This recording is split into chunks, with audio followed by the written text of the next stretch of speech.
Today, we're getting into one of the most reliable phenomena in modern cinema. I'm talking, of course, about the Disney live-action remake. It's a strategy, right? It's a guaranteed box office spectacle. But lately, it also seems to guarantee something else. Immediate and intense public scrutiny. Exactly. And that scrutiny just hit a fever pitch. We're looking at the huge backlash that it was just a 59-second teaser trailer for the live-action Moana. And the original film is from 2016.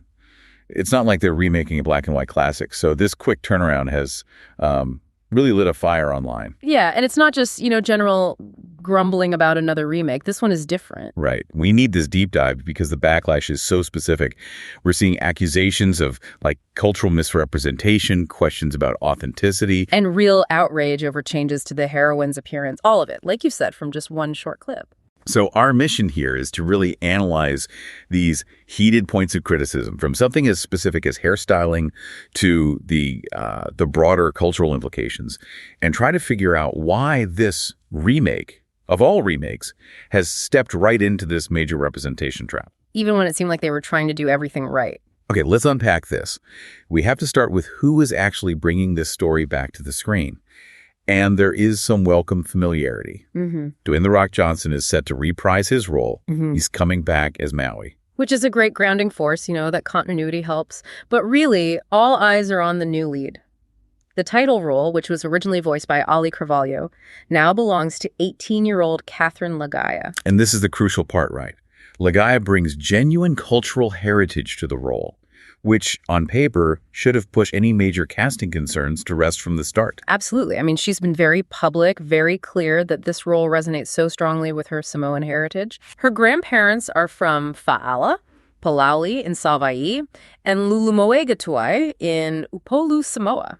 She's called this role an incredible honor, a chance to celebrate Pacific Island peoples. It's exactly the kind of authenticity audiences say they want. And it doesn't stop with her. That commitment to authentic casting seems to go through the whole cast list. You've got John Tui as Chief Tui, Frankie Adams as Sina. And Rena Owen as Gramatala. It's a really solid cast. Plus, they kept the continuity going behind the camera, which is a really significant point. A huge point. Thomas Kail is directing, and the original screenwriter, Jared Bush, he's back as a co-writer. Plus, you have Mark Mancina and Lin-Manuel Miranda involved with the music again. They basically built this with the original DNA intact. So, if you have an ethnically perfect lead, you have the cultural roots, you have the original creative team, how did the teaser, which, by the way, shot past 4 million views almost instantly, turn so vicious so fast? That is the million-dollar question. Because people were immediately saying things like, they would have never guessed she was Moana. Just based on the visuals. Exactly. The backlash didn't critique her heritage.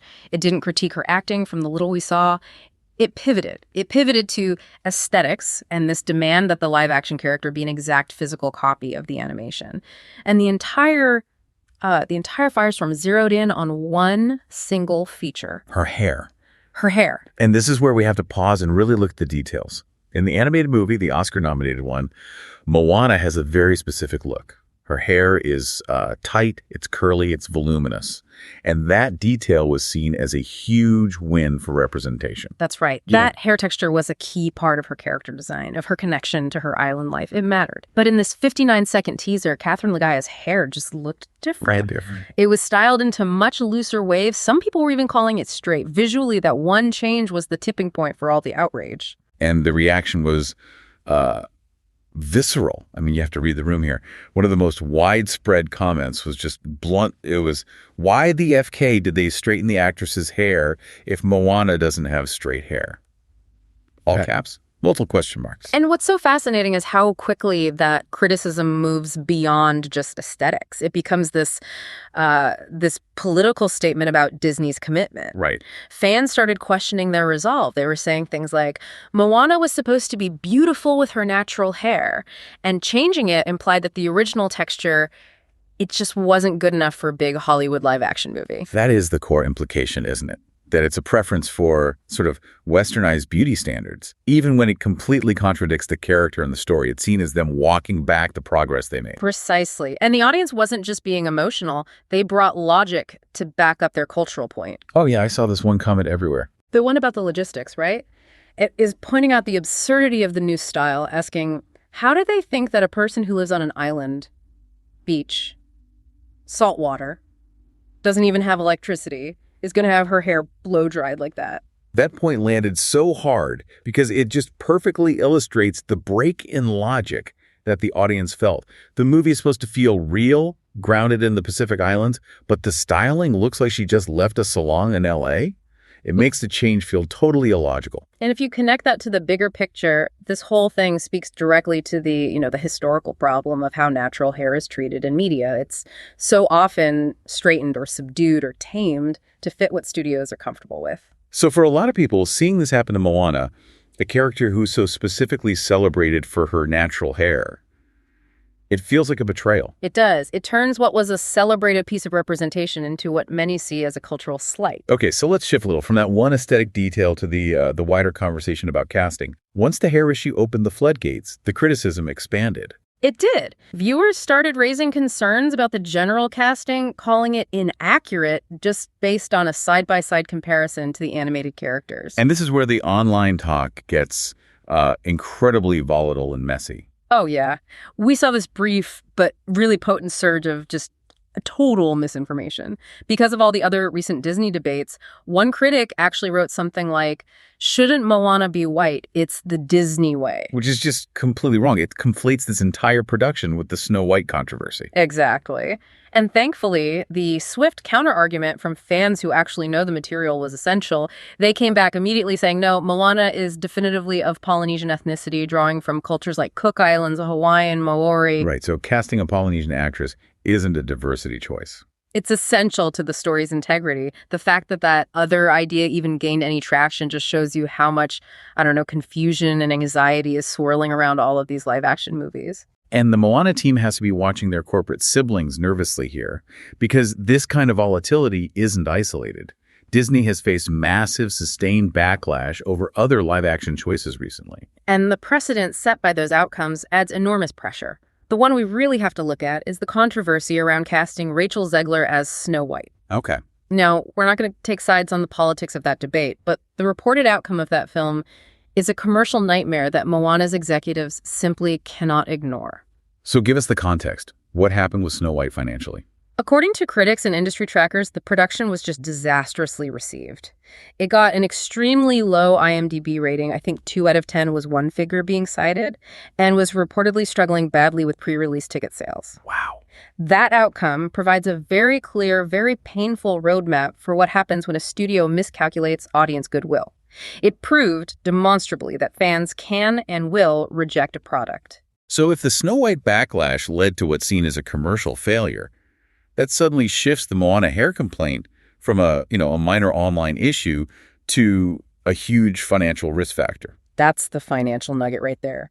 The studio now has proof that antagonizing its fan base, even over what they might see as minor changes, can have a real quantifiable impact on the bottom line.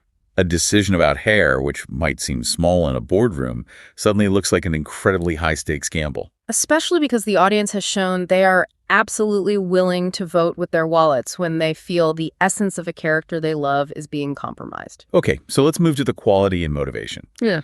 Beyond the cultural fidelity issues, a lot of the criticism was just aimed at the film's execution. People were saying it looked cheap or unnecessary. Yeah, the technology itself became a target. A lot of viewers felt the teaser's really heavy use of CGI made everything feel, quote, inauthentic. It didn't look like a real-world adaptation. It just looked hyper-polished and artificial. And the most viral quote that captured this perfectly came from the film critic Grace Randolph. She said the teaser feels like someone fed the original animated Moana into AI and said, make it live action. That quote is so powerful because it sums up this widespread fatigue. It's not just a critique of bad CGI, it's a critique of the whole process. Right. It suggests the film lacks a soul. Or any genuine creative motivation, that it's just the result of a formulaic, almost machine-generated approach to making a movie. And what does this all point to then? What's the fundamental motivation? Fans were just overwhelmingly disappointed, labeling the whole thing a cash grab. Why is this film, in particular, getting that label so hard? I think it comes down to the speed. The original Moana is a huge, modern classic. It's less than a decade old. When a studio rushes to remake something that's still so new and beloved, the argument for creative necessity it disappears. And the only logical reason left standing is the commercial one. Exactly, to extract more revenue from successful IP. And that commercial goal runs directly counter to what the audience is asking for, which is genuine, authentic cultural storytelling. So now the film, which is scheduled for July 10th, 2026, has a really long road ahead to try and navigate this. It will be a very challenging road. Yeah. Because what this deep dive really reveals is a fundamental conflict. Disney's commercial strategy of just endless remakes is hitting a wall, and that wall is an audience that is demanding meticulous, uncompromised cultural fidelity. The irony is just unavoidable, isn't it? Yeah. Even when the studio does the right thing, casting an ethnically appropriate lead like Catherine Laga'aia with her deep Samoan heritage, that's not enough anymore? No, a minor visual change, like her hair texture, which might seem totally irrelevant to a marketing team, is immediately seen by the audience as undermining the very representation that the original film championed. So this raises a really important question, not just for the studios, but for you, the listener. The intensity of this feedback suggests a massive shift in what we expect from these movies. Right. As studios keep adapting these animated films, where is the line? Where is the acceptable boundary between a necessary adaptation for the live-action medium and just making a commercial choice that risks sacrificing the core cultural essence of the original characters? It feels like the debate over a single hairstyle confirms that audiences are demanding a higher standard of cultural realism in these remakes than they ever did from the original cartoons. Indeed. And considering that intense, immediate focus on Catherine Laga'aia's hair, you really have to ask, do these adaptations now carry the burden of reflecting cultural reality more closely than the animation ever did? Or are viewers just profoundly tired of the endless churn of unnecessary remakes? Something to think about, I guess, as we wait to see if the studio can smooth these waves before that July 2026 release date.